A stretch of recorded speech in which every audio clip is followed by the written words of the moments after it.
It's no secret that you need the right people on your team to ensure success. It's also no secret that our job market here in the greater Phoenix area is still a little challenging with certain positions. Hi, I'm Bernadette. Today I am going to give you 5 tweaks that you can implement in your search process to help you find that right individuals. I've been recruiting here in the greater Phoenix area for over 20 years, focusing on accounting and finance professionals. I've worked with thousands of hiring managers and professionals find the right fit for their team and find good career opportunities. The advice I'm going to give you today is based upon that experience. So let's get started. First, let's focus on the job posting. Is it up to date? Does it contain sizzle information? And does it contain too much information? Let's start on the first one. When we start working with a client, the first thing that we advise is to take a look at the job description. How long has it been since you updated the duties, refreshed the duties, brought them into the 2026 year with new technology? This can help a lot as you are looking for the right person for your team. Also, does your position have any sizzle? If you're actually just putting the job description out there as your job posting, that may cause you a problem because your job description generally doesn't contain a lot of sizzle. So when I say sizzle, I mean, why would somebody want to work there? What can somebody learn if they work for you, if they work on your team? So add some sizzle into the position. Lastly, you don't want to throw everything on the kitchen sink right into the job description. You want to hit the main highlights with what the general tasks that this person is going to be doing. I can just hear you saying, but Bernadette, we need to be authentic. We need to tell the person everything that they're going to be doing. Yes and no. Words have different meanings. So you could say this person is going to be doing fixed assets, and maybe they know in certain organizations that there are positions that only cover fixed assets. So if you list, revenues, fixed assets, blah, blah, blah, blah, blah, they're going to feel overwhelmed and that there's too many responsibilities, where in your organization, you know that realistically a person can get this done in a nice and have a nice 40-hour work week, maybe 50, but have a work-life balance for this. So you want to be realistic, but you don't want to throw everything in there. So number 1, focus on that job posting. Number 2, look internally. When you have an opening for your team, do you regularly go through the individuals that are currently working for you? And do you think about, well, can I promote this person? Maybe it's going to be a stretch opportunity, but is there anybody that you have right now that you could promote up to take advantage of the new opening on your team?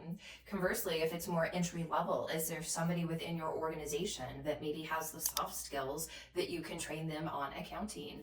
I've interviewed multiple individuals over my years that have just kind of fallen into accounting because they've been given that opportunity and they really like it and end up going back to get their bachelor's degree in accounting. So it could be a win-win for you and that person with a new career opportunity. Lastly, do you have an employee referral program where somebody in your organization maybe knows somebody that knows somebody that knows somebody, right? It's all about networking. So if you don't have that employee referral program, definitely work with your HR department to get one set up. So that's the second step. Number 3 is the job interview.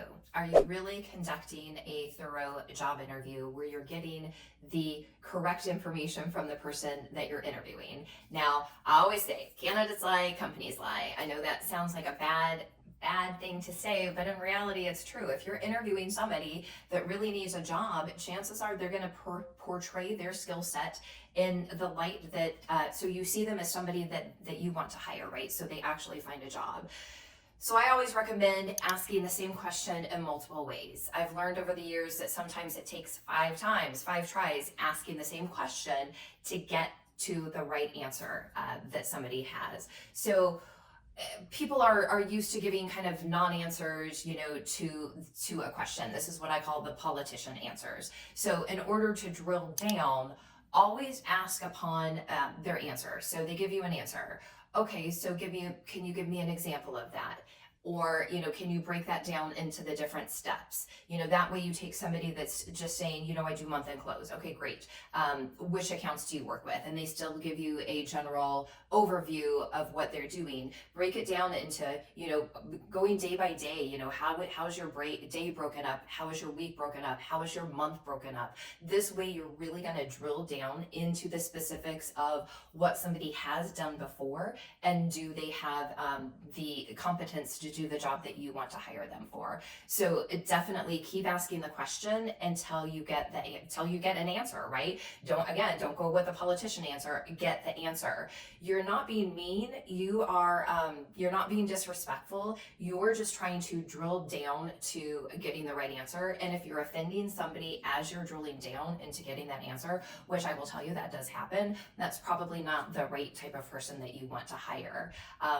One really good question that I like to ask is, what's the ideal position that you are looking for? So throw that in at the end of your interview, and that way you'll see if what you're offering is the type of position that candidate is interested in. So using that interview effectively will help you find that right person in your team. Number 4, create a timeline. 2-hour delivery from Amazon has created a society where we want it, and we want it now, and we want it the next second, right? We want to know. I talk to people who haven't heard by the end of the day, and they just automatically assume that company is not interested in them. So really set the expectations, set the timeline. Is this the first person that you've interviewed? Let them know. Do you expect that this is going to go out 2 to 3 weeks? Let them know. Are they going to be interviewing with other people? Let them know the steps in the process up front that they will go through. Are there going to be people that are going to be on vacation during this time that's going to affect hiring? Let them know that as well. So setting expectations up front on the timeline will do a lot to keep those candidates interested and involved throughout the hiring process. I always say, if you have somebody that you like, but there's unexpected twists and turns going on that have put a delay in hiring, reach out to them at least and let them know. Give them a little warm and fuzzy and encouragement that you're still in the interview process, that you still liked what they had to say. You're not telling them that you're going to hire them. You're just kind of giving them some motivation and encouragement to kind of wait the process out. If you can, move the process faster, right? But I know there are times, especially as we're going into the summer months, that just can't be helped. So make sure you give that structured and informative timeline when you are doing the interview. Lastly, number 5, are you turning people off? Are you doing something in the interview that is just kind of rude and obnoxious? Yes, I have to say this because I do hear feedback. Hiring managers are showing up late for the interview. They're rushed. They're not engaged. If you didn't like the resume, don't let somebody talk you into interviewing the person. Now, I say that, and I always think that you should interview somebody because you never know, but you really have to take that right attitude as you're going into the interview process. That person has given up 30 minutes, an hour, to talk to you and try to tell you of their skills so that you hire them. Show them that respect for that 30 minutes to an hour. It's not that much of your time. So don't check your cell phones. Don't look. If we're on Teams, I can see when you're looking down in the corner and you're trying to type a message. So don't do that. Give the attention and respect that this person deserves on the interview. If you know something's going to come up while you are interviewing somebody, just set their expectations. Hey, I'm expecting a message from our sales manager that I do need to give her an approval, but that'll be really quick, and then we'll get right back to the interview. So how you present yourself during that interview matters just as much as how that candidate presents themselves. You might be the last person that they're interviewing. You might be the CFO, director of finance, whatever, VP. You might be really busy and have a gazillion things going on, right? But then just spend 15 minutes with that candidate and give them that 15 minutes of focus, right? Because I've seen deals blow up at the last minute because everybody loved this person, but the person was turned off by the last person that interviewed them because they didn't spend any time with them. They were rushed and hurried. So definitely you give care, make sure that you give care and attention to any interview that you are conducting. I know that hiring can sometimes feel like another full-time job placed upon your already full-time job, but taking the time to ensure the right hire will definitely help you out in the long run. And I believe that these tweaks will make your process more efficient. So if you are still trying to find somebody and are not having any luck, reach out at the contact information below. We'd love to be able to help you out. I'm Bernadette, and I appreciate you watching this video. Thank you.